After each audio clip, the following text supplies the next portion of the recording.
अस्सलाम वालेकुम। इन्नैक्कु நம்ம சேனல்ல ட்ரெடிஷ்னல் சவுதி கப்சா எப்படி செய்யறது நம்ம பார்க்க போறோம். கப்சா செய்யறதுக்கு தேவையான எல்லாத்தையும் எடுத்து வச்சிருக்கேன். 3 கோழி எடுத்துக்கறேன். ஒரு கோழியை பாத்தீங்கன்னா 4 பீஸா கட் பண்ணி வச்சிருக்கேன். அதுக்கு 3 படி பாஸ்மதி ரைஸ் எடுத்துக்கறேன். ஒரு 6 வெங்காயத்தை இத மாதிரி ஸ்லைஸ் பண்ணி வச்சிட்டேன். 10 தக்காளியை கட் பண்ணி வச்சிருக்கேன். அதை நம்ம அப்புறமா அரைக்க போறோம்.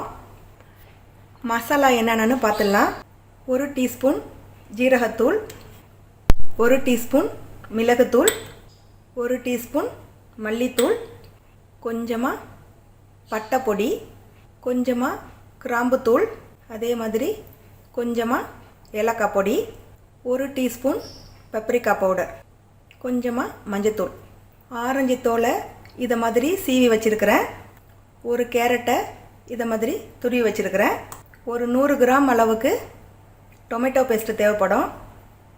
இஞ்சி பூண்டு தேவையான அளவு, அதே மாதிரி தேவையான அளவு உப்பு, அதே மாதிரி காஞ்ச லெமன் பார்த்தீங்கன்னா ஒரு 3 எடுத்து வச்சிருக்கிறேன். தேவையானதெல்லாம் பார்த்துக்கங்க. அரிசியை நல்லா ஒரு 3 தடவை அலசிட்டு ஒரு அரை மணி நேரம் ஊற வச்சிடுங்க. இப்போது ஒரு அகலமான பாத்திரத்தை அடுப்பில் வச்சிருக்கிறேன். ஒரு 200 ml எண்ணெய் ஊற்றிக்கங்க. எண்ணெய் இப்போது நல்லா சூடு வரட்டும். எண்ணெய் இப்போது நல்லா சூடு வந்துடுச்சு. நம்ம எடுத்து வச்சிருக்கிற வெங்காயத்தை சேர்த்துடலாம்.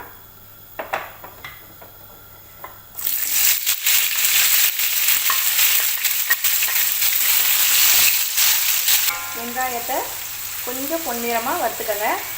தீயாத அளவுக்கு பார்த்துக்கங்க.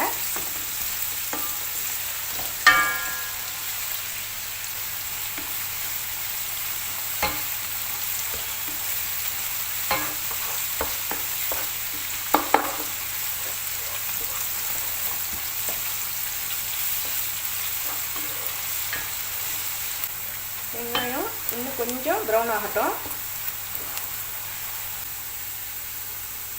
வெங்காயம் இந்த அளவுக்கு செவந்ததும் நம்ம எடுத்து வச்சிருக்கிற இஞ்சி பூண்டை சேர்த்துடலாம்.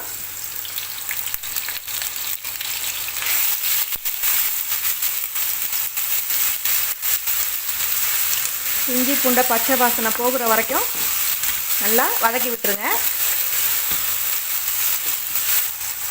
இது கூடவே நம்ம எடுத்து வச்சிருக்கிற காஞ்ச எலுமிச்சை பழத்தையும் சேர்த்துடுறேன்.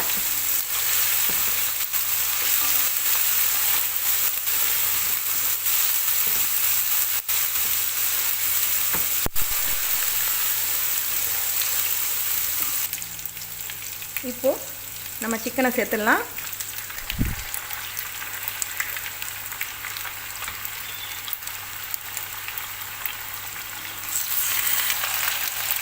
இதில் தேவையான அளவு உப்பு சேர்த்துடுங்க. இதை இப்போ எண்ணெயில் நல்லா ரோஸ்ட் பண்ணிவிடுங்க.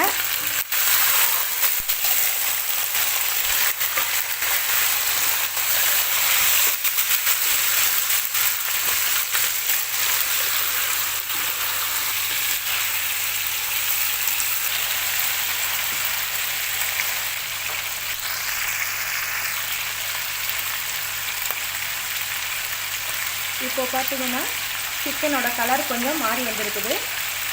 இந்த ஸ்டேஜில் நம்ம மசாலாவை ஆட் பண்ணிடலாம். முதல்ல மல்லித்தூளை சேர்க்குறேன். அடுத்தது ஜீரகத்தூள் சேர்க்குறேன்.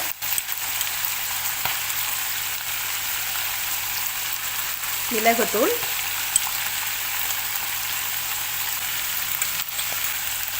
மஞ்சத்தூள் பார்த்தீங்கன்னா கொஞ்சமாக சேர்த்துக்கங்க, ரொம்ப ஜாஸ்தி வேணாம்.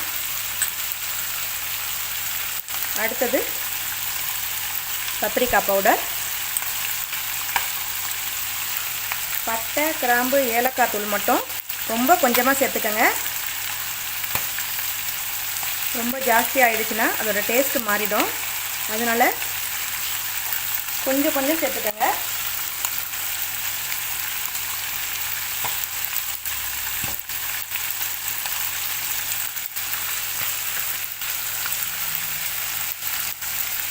நம்ம எடுத்து வச்சுருக்கிற ஆரஞ்சு தோலையும் இதில் சேர்த்துட்டேன். இப்போ இதை ஒரு தடவை நல்லா கலந்து விட்டுருங்க.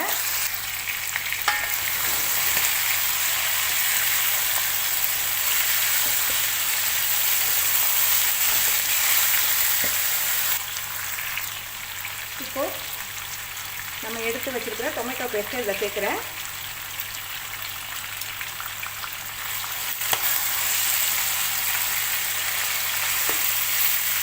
அடுத்தது நம்ம அரைச்சி வச்சுருக்கிற தக்காளி பேஸ்ட்டை இதில் சேர்க்குறேன். சேர்த்துட்டு எல்லாத்தையும் ஒரு தடவை நல்லா கலந்து விட்டுருங்க.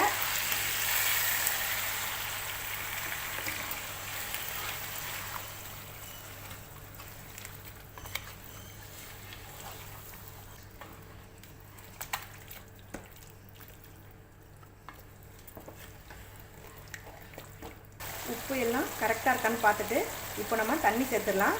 நம்ம 3 படி ரைஸ் எடுத்துக்கிறோம். இப்போ இதில் நம்ம 4 படி தண்ணி சேர்த்துக்கலாம்.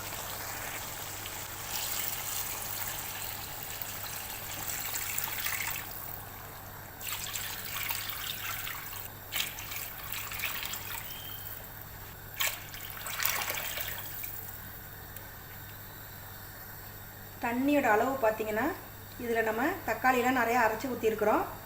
அதனால் 3 படிக்கு 4 படி இப்போ தண்ணி வச்சுருக்கிறேன்.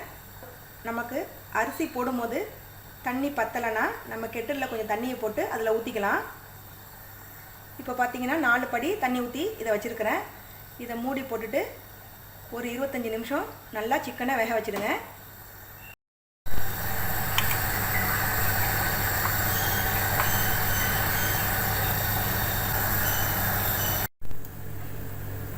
இப்போ ஒரு 15 நிமிஷம் ஆயிடுச்சு. இப்போ நல்லா கொதி வந்துடுச்சு. இன்னொரு 10 நிமிஷம் நம்ம வெயிட் பண்ணுவோம்.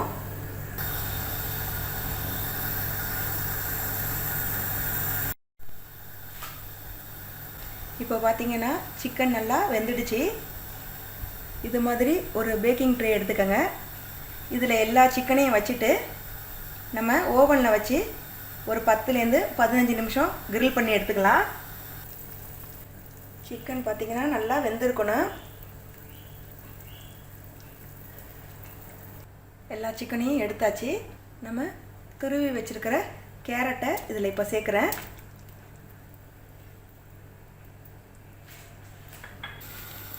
கேரட்டை சேர்த்ததுக்கு பிறகு ஊற வச்ச அரிசியை இப்போ இதில் சேர்க்க போகிறேன்.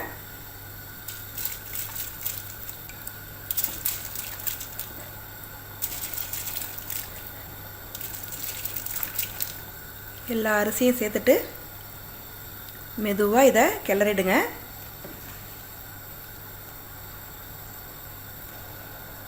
தண்ணியோட அளவு கம்மியாக இருந்ததுன்னா கெட்டிலில் கொஞ்சம் சூடாக தண்ணி போட்டுட்டு நம்ம இதில் சேர்த்துக்கலாம்.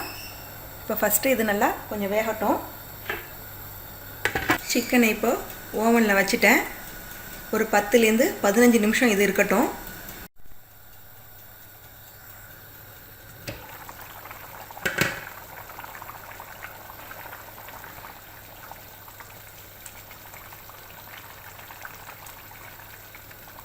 சிக்கனில் உள்ள தண்ணி எல்லாம் சேர்ந்து தண்ணியோட அளவு பார்த்திங்கன்னா இப்போ கரெக்டாக இருக்குது.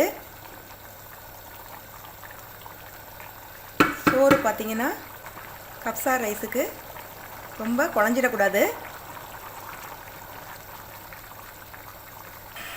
சோறு நல்லா தம் ஆகட்டும். அதுக்குள்ளே நம்ம ஊற வச்ச பாதாமை இதை மாதிரி 2ஆக உடச்சி வச்சுருக்கிறேன். கொஞ்சம் கிஸ்மிஸ் எடுத்து வச்சுருக்கிறேன். ரெண்டையும் நம்ம எண்ணெயில் பொரித்து எடுத்துக்க போகிறோம்.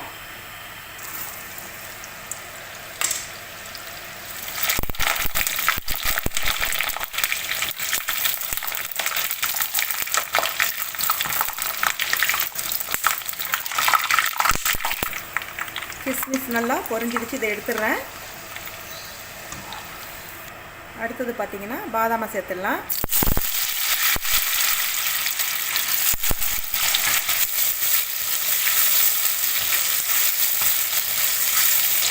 தீயாத அளவுக்கு மெதுவாக இதை பொரிச்சு எடுத்துடலாம். இப்போது ரைஸில் உள்ள தண்ணி எல்லாம் வற்றிடுச்சு. தண்ணியெல்லாம் வற்றினதுக்கு பிறகு அடுப்பை நல்லா சிம்மில் வச்சுடுங்க. சிம்மில் வச்சுட்டு ஒரு 20 நிமிஷம் இதை தம்மில் போடுங்க. அடுப்பை ரொம்ப சிம்மில் வச்சு இல்லைன்னா தீஞ்சு போயிடும். பாதாமும் இப்போ நல்லா வறுபட்டுருச்சு. இதை எடுத்துடலாம்.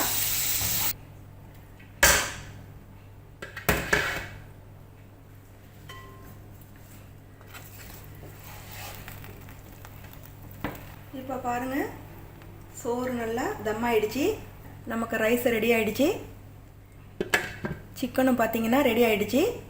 இப்போ நம்ம சர்வ் பண்ணிடலாம்.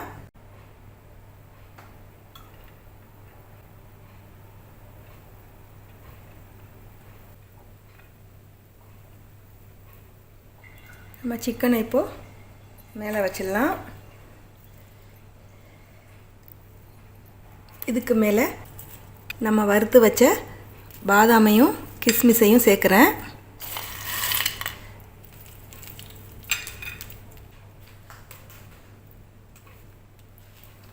இப்போ பாருங்கள், நம்ம கப்ஸா ரெடி ஆகிடுச்சு. இந்த ரெசிபியை நீங்களும் வீட்டில் ட்ரை பண்ணி பாருங்கள். இன்ஷா அல்லாஹ் அடுத்த வீடியோவில் சந்திக்கிறேன். அஸ்ஸலாமு அலைக்கும்.